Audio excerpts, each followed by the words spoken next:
ফুটবলের রাজপুত্র লিওনেল মেসির জন্য বয়স যেন শুধুই একটি সংখ্যা। ৩৮ বছর বয়সেও মাঠে ছড়িয়ে যাচ্ছেন অপার নৈপুণ্য। যুক্তরাষ্ট্রের মেজর লিগ সকারে ইন্টার মায়ামির হয়ে দুর্দান্ত ফর্মে রয়েছেন আর্জেন্টাইন কিংবদন্তি। সর্বশেষ ম্যাচে ন্যাশভিলের বিপক্ষে ২-১ গোলের জয় এনে দিয়েছেন পুরোপুরি মেসি নির্ভর পারফরম্যান্সে। দলটির হয়ে একাই করেছেন জোড়া গোল।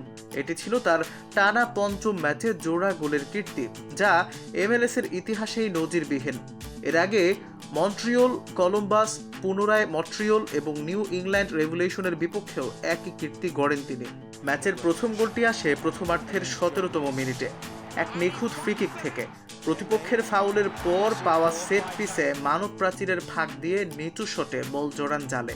এই গোলের মাধ্যমে ফ্রিকিকের তালিকায়ও নতুন উচ্চতায় পৌঁছেছেন লিওনেল মেসি। ৬৯তম ফ্রিকিক গোল করে তিনি ছাড়িয়ে গেছেন ব্রাজিলের মার্কোস আসুনসিওকে। উঠে এসেছেন ফ্রিকিক থেকে সর্বোচ্চ গোলদাতাদের তালিকায় চতুর্থ স্থানে। তার সামনে এখন কেবল ৩ জন: জুনিনিও, রবার্তো দিনামাইট ও মার্সেলিনো কারিওকা। বর্তমান ফর্ম বলছে শীর্ষস্থান দখল করাটাও সময়ের অপেক্ষা। একসময় যে ইন্টার মায়ামিকে গুরুত্ব দিত না কেউ, আজ সেই ক্লাবকেই বিশ্বমানের এক ব্র্যান্ডে পরিণত করেছেন লিওনেল মেসি। মাঠের পারফরমেন্সে যেমন আলো ছড়াচ্ছেন, তেমনি মাঠের বাইরেও ক্লাবের ভাবমূর্তিতে এনেছেন ইতিবাচকতা। তার এমন ধারাবাহিক পারফরমেন্স দেখে অনেকেই বলছেন মেসি এখনও পুরোপুরি ফিট এবং ফর্মে আছেন। আর তাই মেসির এমন পারফরমেন্স আর্জেন্টাইন দলে ভবিষ্যৎ নিয়েও আভাস দিচ্ছে ইতিবাচক। অনেকেই মনে করছেন ২০২৬ বিশ্বকাপে হয়তো আবারও মেসিকে দেখা যাবে আর্জেন্টিনার জার্সিতে।